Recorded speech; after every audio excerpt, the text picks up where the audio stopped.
Hello, buddy, and welcome to...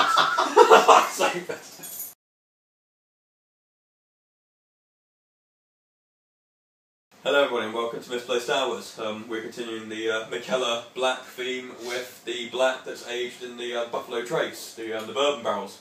So it's got an extra thing here. I guess that means Buffalo Trace. I have no idea, but it weighs in at 19.3%. So I guess by that point you don't even care. Even more than the previous one. So puts it into a bit of perspective.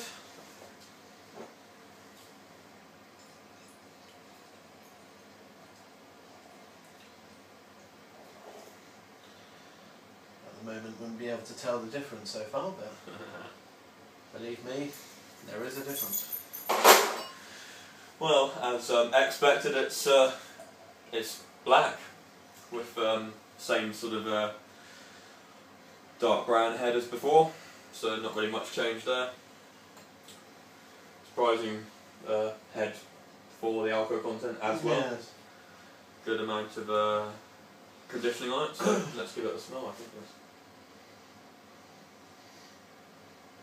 it's definitely it's actually more subdued than.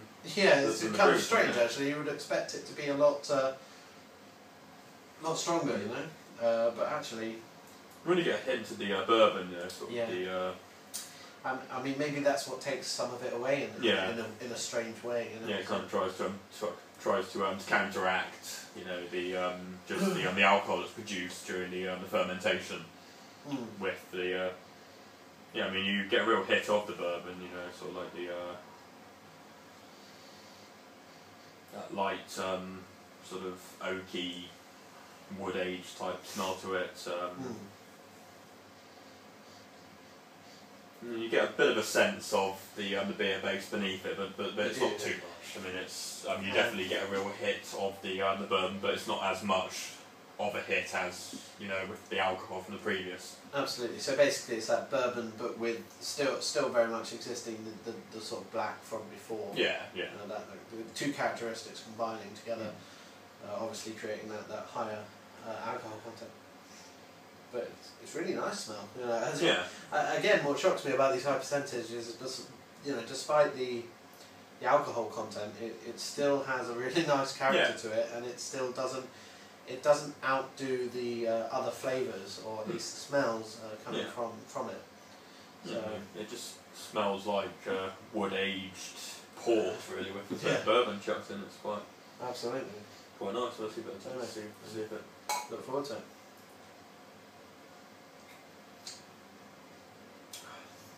Wow. Oh, that's certainly strong. Oh. Okay, I kind of take that back, really, to be honest. That is that bourbon's really given that added burn that's needed to this drink. It's a rare moment when the actual taste just knocks you back in comparison to the nose, man. That's intense. Wow. I can't even taste. I can't really taste anything else from that. It's just literally, you know, like the bourbon burn. No, it's just completely stripped the palate. It's just brushed off taste buds with the. Hang on. Yeah, I don't think I can handle the taste so quickly. That is incredibly strong. To be honest, I can't sense the coffee. I can't sense. There's virtually nothing. Oh yeah, I mean it's a really smooth drink, but it's a burn. Do you know what it's like? It's actually like drinking. Well, it's like drinking bourbon, but it's like drinking bourbon, but no taste. With no real taste to it. So I guess that kind of makes it a bad thing, really. But it's. You get a slight sense of the sort of the beer base after you drink it. Like you get a bit of the the coffee. Yes. Really slight though, and it's not particularly. I have to be honest. By the time I get past the sheer burn, it actually I don't get much more.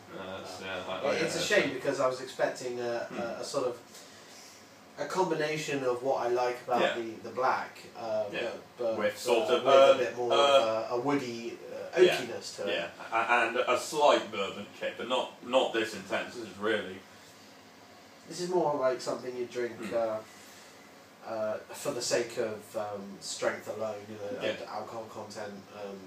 Yeah, I mean, for the challenge in a way, it's such a high percent. You're almost challenging yourself at this point. More just for the sake of it being such an intense drink. I mean, there's more stuff coming through on the nose now, like a real sort of like dark fruity sweetness, and maybe some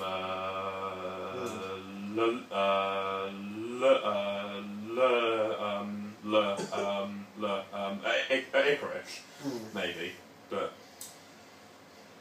I mean, it's not all bad. I think I still like the rich taste you get. I mean, that's not something you get with a bourbon. You don't get rich with a bourbon. Yeah, true. You just get the sort of, I guess, the taste, the sort of woody, smoky taste. And the burn, it's kind of the sensation more than the actual. This is still rich, but it's certainly not got the same flavours as the black, which is very disappointing in a way. It's almost like drinking it's like an over alcohol. I don't know quite how to phrase it, but an over alcoholized sort of black, basically. Black. Yeah, like they've just pumped it up and that's masked all of the previous flavours. That's right. It's kind of really taking it down, and you just, you can actually feel the alcohol it's in still, like the nose. Yeah, as still well. But when you actually, go through the process of, when you take the sip, you can actually feel it start to try and escape through the nose. It's quite an intense feeling, really. Yeah. I'm genuinely a little bit gutted in the sense that being Mikkeller, usually he can't do any wrong. And I'm not saying it's a bad beer. It's certainly an interesting, unique one that you would have more for its uniqueness rather than for a regular drink. You certainly would never drink this regularly.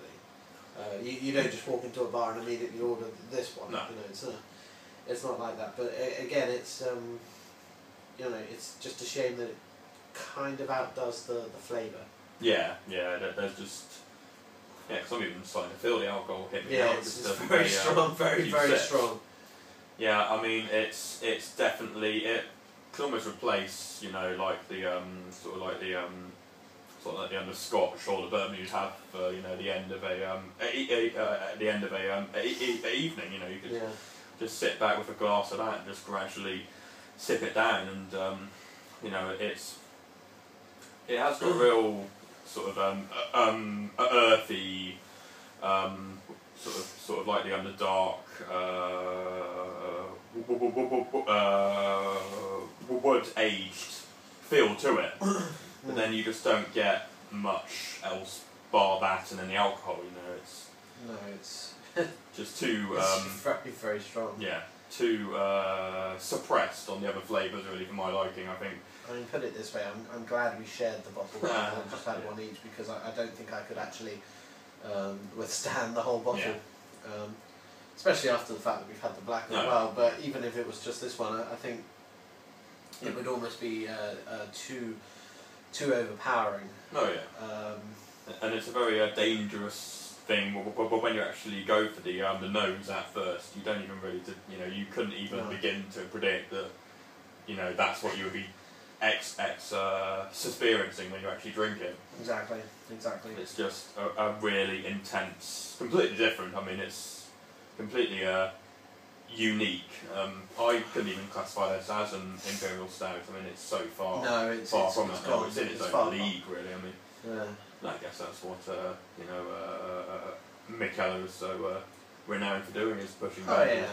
I think kudos to Mikkeller for creating something wholly, I guess, unique. Really, it's high alcohol. I think it shows that the idea is to push the boundary as far as you can. But I think maybe it's a little far gone from a very taste perspective. I think it's just that I'm only tasting the alcohol. Yeah, just turn it up, just completely crank it up. And but I guess that's what happens when you take a base beer that's so high in the alcohol content in the first place and you whack it into bourbon barrels. Like if you took a stout, it was in the more in sort of the alcohol range that was more sort of were well known for stouts between maybe 8 and 10%, then it might have still had some of the character of the stout, being able to balance it with that. But if you start off with a 16% stout,